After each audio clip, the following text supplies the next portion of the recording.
Welcome to Short and Dictation. Transcription number 455. Back. Kailash Chandra. Ready? Start. Further, I find that there is no provision here for financial assistance to homes which are run by private non-official institutions.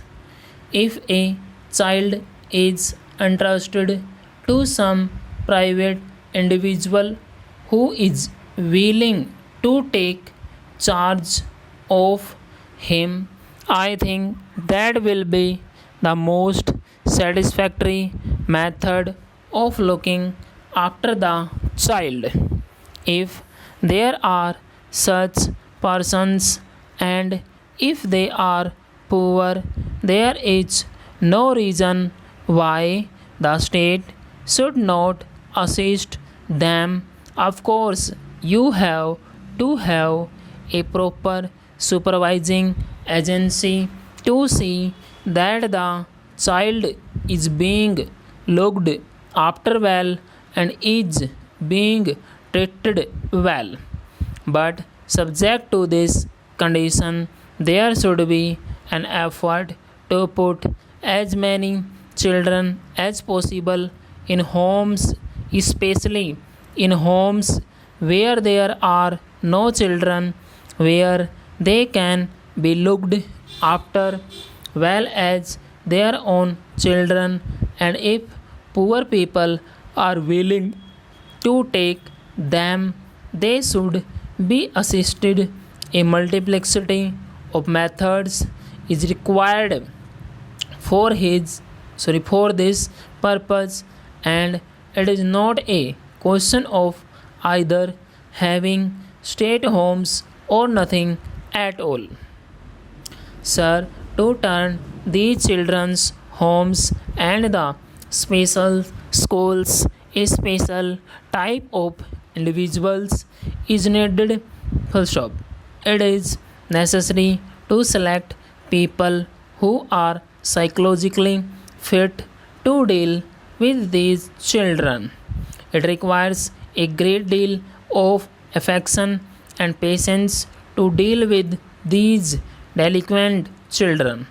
They should understand the minds and souls of these children.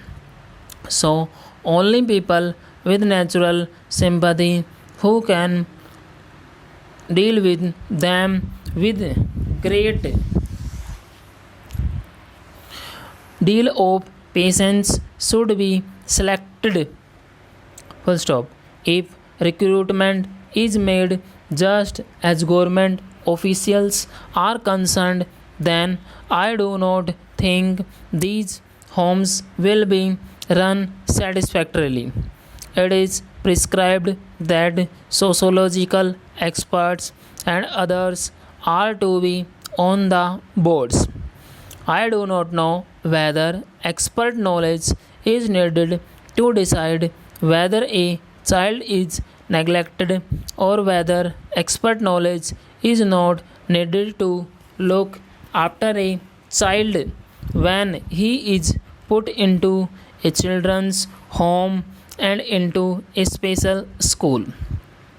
Special arrangements must be made in this regard, and probably it may be worthwhile to have an all India institution where special officers can be trained to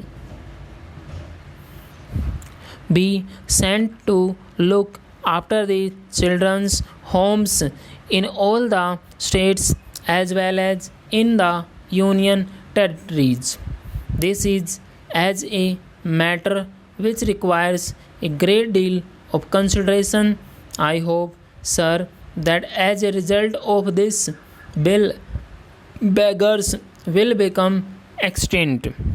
I entirely endorse all that has been said by Dr. Kunjru regarding the necessity to take away beggars' children. A beggar must be automatically deemed to be unfit to support a child, and his child must be put in a children's home. Full stop.